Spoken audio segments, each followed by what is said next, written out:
da China, dos Estados Unidos, do Brasil. Tudinho. Vamos fazer uma conferência agora. Só para neutralizar o presidente. Agora eu estou falando dos Estados Unidos. Eu não falei, antes de se internar, de se hospitalizar, Jair Messias Bolsonaro, no dia 29/4, e quando foi dia 4 para dia 5, ele se hospitalizou, do 5, eu não falei? Pois agora eu estou falando de primeira mão. Quem é que está falando de primeira mão? Eu quero saber. Quem é que está falando isso de primeira mão? Mimo, eu vou dizer a data. Hoje é 18/5/2024. 22h20. 22h20. 22h20. 22h20. 22h20, do dia 18/5/2024. Dia 18/5/2024. Eu não disse no dia 29/4 do Jair Messias Bolsonaro, no dia 5 que se internou? Estão fazendo pesado para atacar a saúde do Donald Trump, lá nos Estados Unidos. Fiscaliza esse negócio. Fiscaliza aí, porque se sair na manchete internacional, e o trabalho foi feito por um acidente, meu Deus do céu. Olha aí. Olha aí, gente, ó. Olha eu sentindo a presença de Deus aqui, ó. E o trabalho foi feito por um acidente para matar o homem.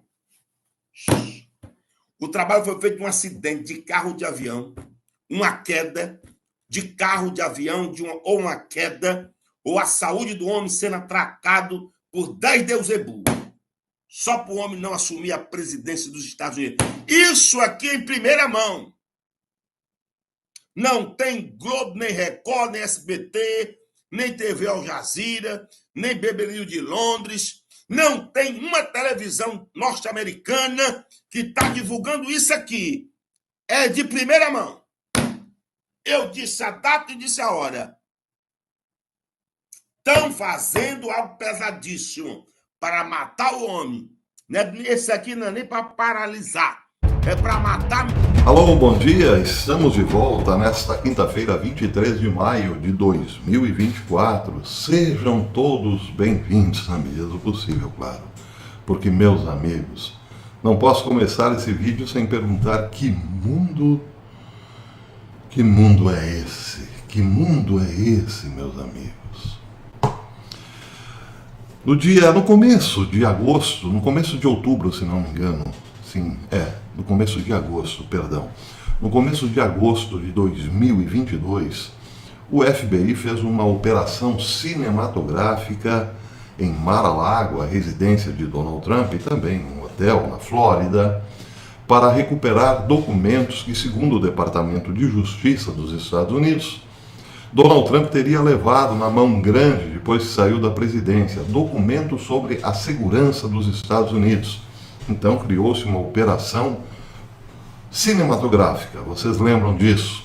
Eles entraram na residência de Donald Trump, vasculharam tudo o que podiam, inclusive Donald Trump chegou a dizer que até mesmo as roupas íntimas de sua esposa foram reviradas pelos agentes do FBI.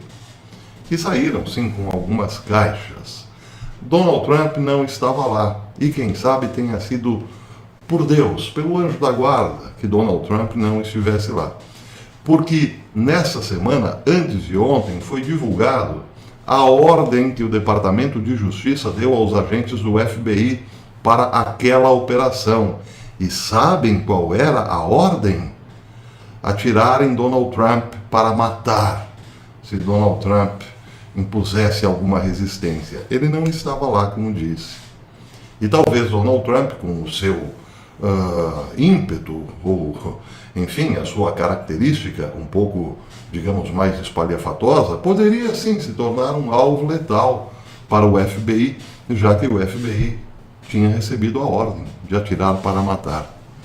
Bem, parte do documento dizia o seguinte: os agentes do FBI de Washington e do FBI de Miami efetuarão uma busca em locais designados dentro de Mar-a-Lago para localizar e apreender informações confidenciais, documentos de segurança e registros do governo dos Estados Unidos conforme descrito em mandado de busca.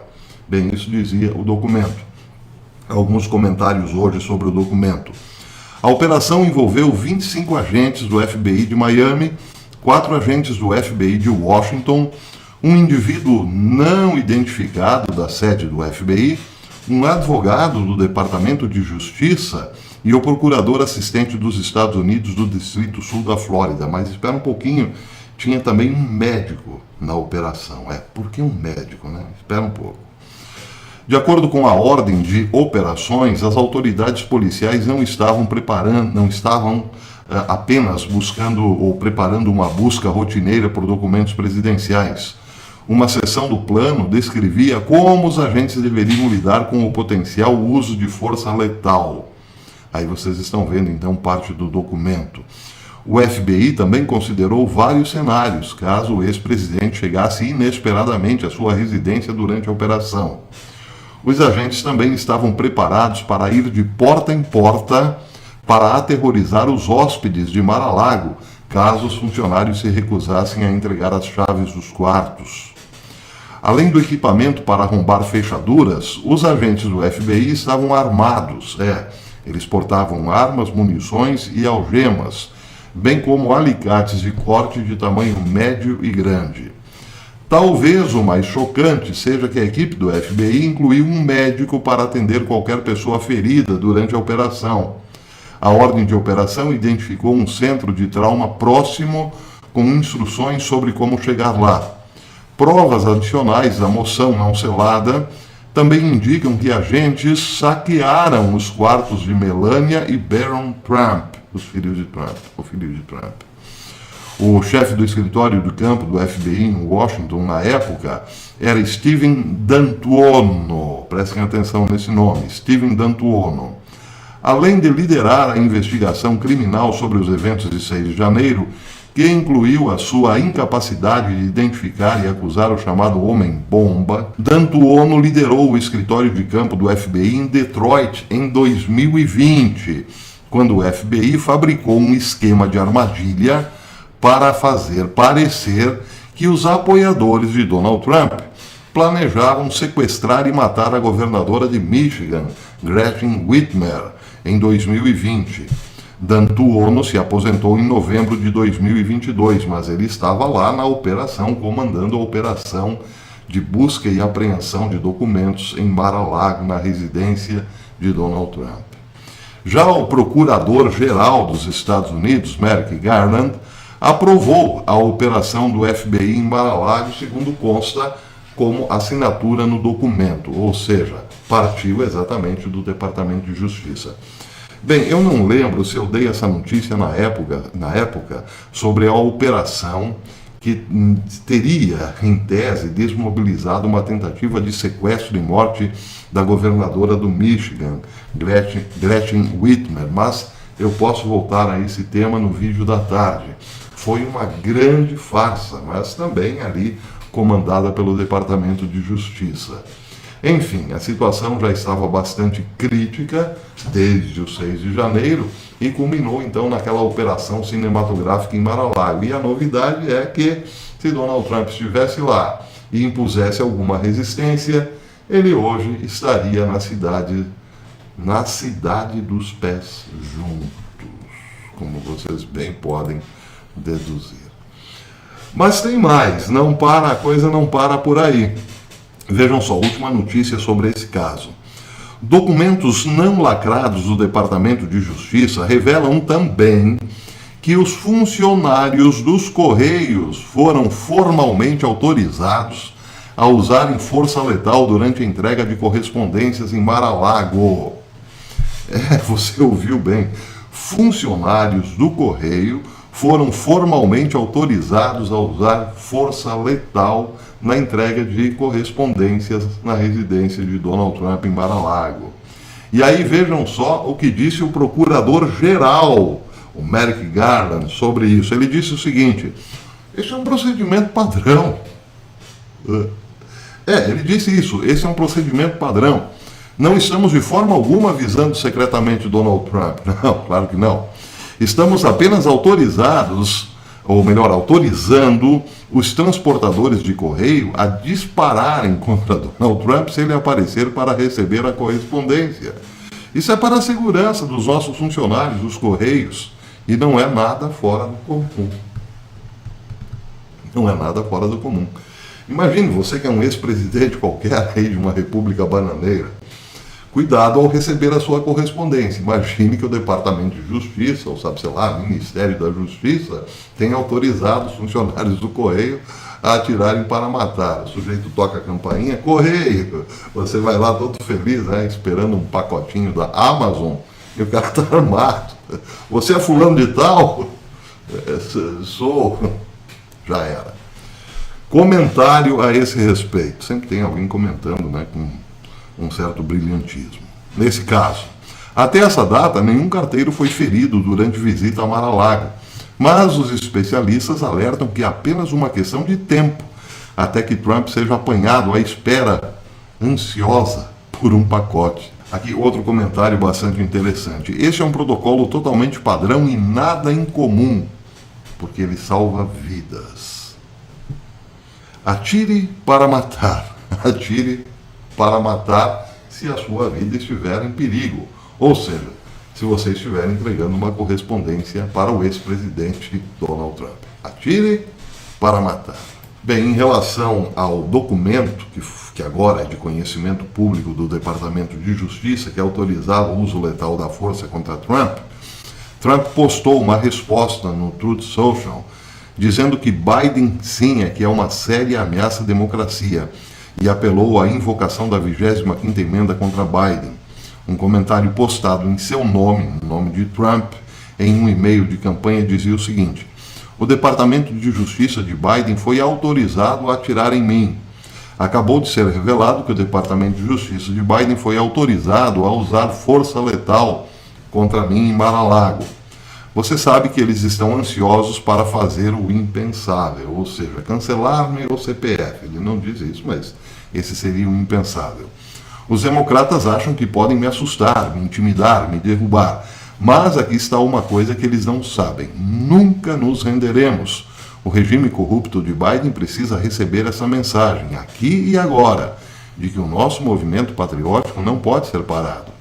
Antes que o dia acabe, estou convocando 1 milhão de patriotas pró-Trump para contribuir e dizer: parem com a caça às bruxas. Mas tem mais, tem mais. Hoje, o presidente do Comitê Nacional Republicano reafirmou que Trump sofreu um ataque, ou um atentado, melhor dizendo, biológico.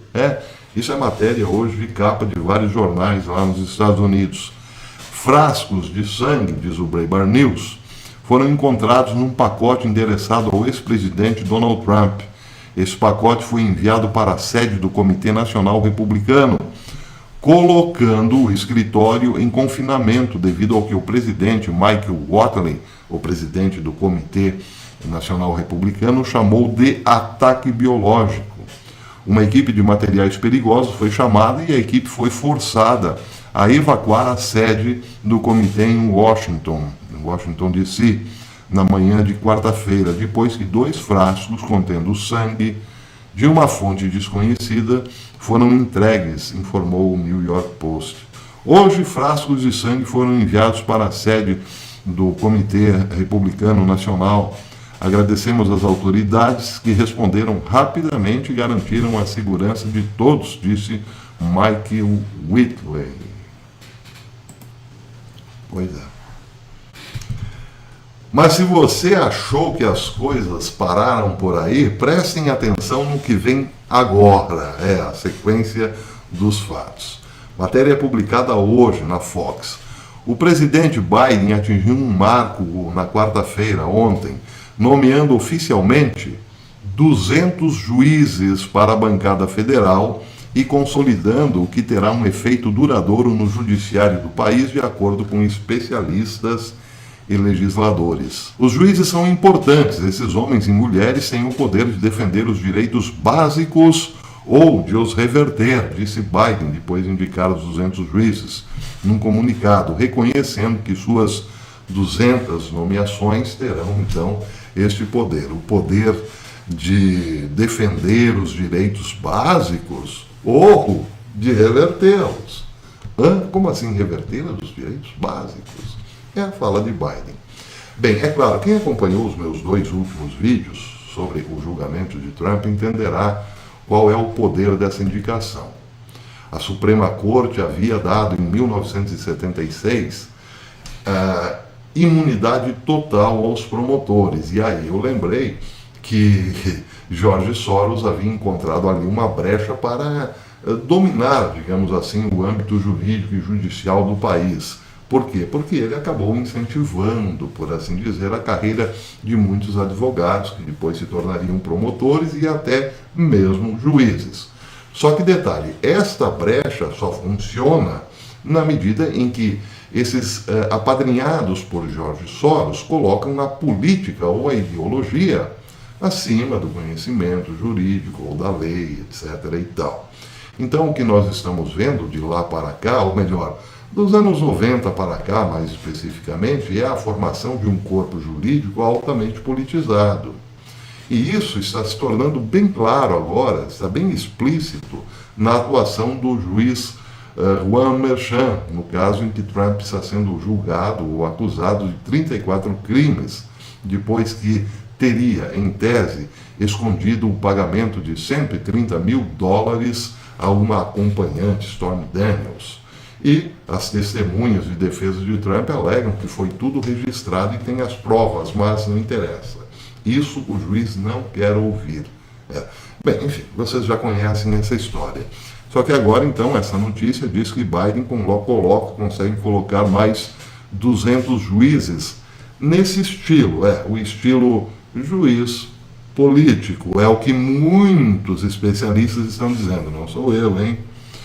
Bem, como por exemplo o senador John Kennedy, que é republicano por Louisiana, ele disse o seguinte: ele classificou os indicados de Biden como os indicados mais políticos que já vi, indicados para a bancada federal. O que mais impressiona nessas nomeações é que elas seguem um padrão explícito do que e como os juízes devem atuar a partir de agora, ou dessas indicações. Eles estão lá para fortalecer ideologias de gênero, por exemplo, e também, quem sabe, a guerra racial. Porque vejam só o que diz a Fox. O Biden e seus homólogos no Senado, o líder da maioria, Chuck Schumer, e o presidente do Comitê Judiciário do Senado, Dick Durbin, democrata por Illinois, celebraram a conquista destacando especificamente a diversidade racial dos juízes, étnica e de gênero entre suas listas de nomeados. Ou seja, nesse caso, os nomeados não foram indicados por notório saber jurídico, não. É pelas suas posições políticas e ideológicas.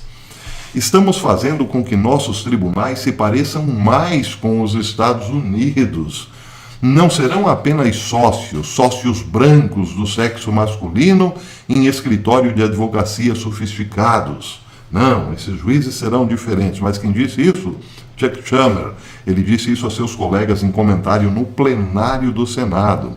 Ele disse, ele completou 127 mulheres, 125 pessoas de cor, mais do dobro de mulheres e mais de 3 vezes as pessoas de cor confirmadas na última administração, ou seja, de Trump.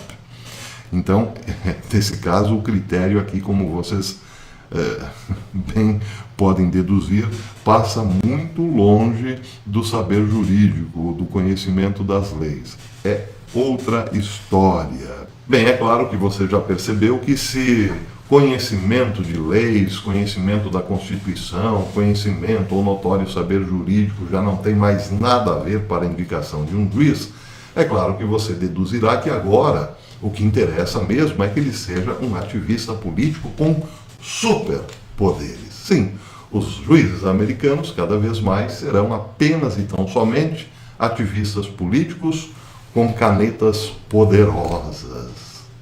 Aliás, quem disse isso foi John Kennedy. Ele disse literalmente: teremos a partir de agora muitos novos ativistas políticos em bancadas federais que pensam que os juízes deverão ter cada vez mais superpoderes.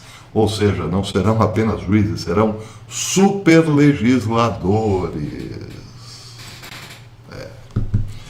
Bem, se você pensa que já assistiu esse filme, é bem possível que sim, você já tenha assistido esse filme em algum outro canal por aí. Bem-vindos à nova ordem mundial. Para terminar, uma notícia interessante. A Noruega anunciou hoje que irá restringir a entrada de turistas russos, fechando o seu último acesso direto ao espaço norueguês na sua fronteira com a Rússia. Os cidadãos russos cuja finalidade seja o turismo e outras viagens não essenciais serão rejeitados à entrada através da fronteira, afirmou o governo norueguês um comunicado, acrescentando que as novas restrições entrarão em vigor em 29 de maio.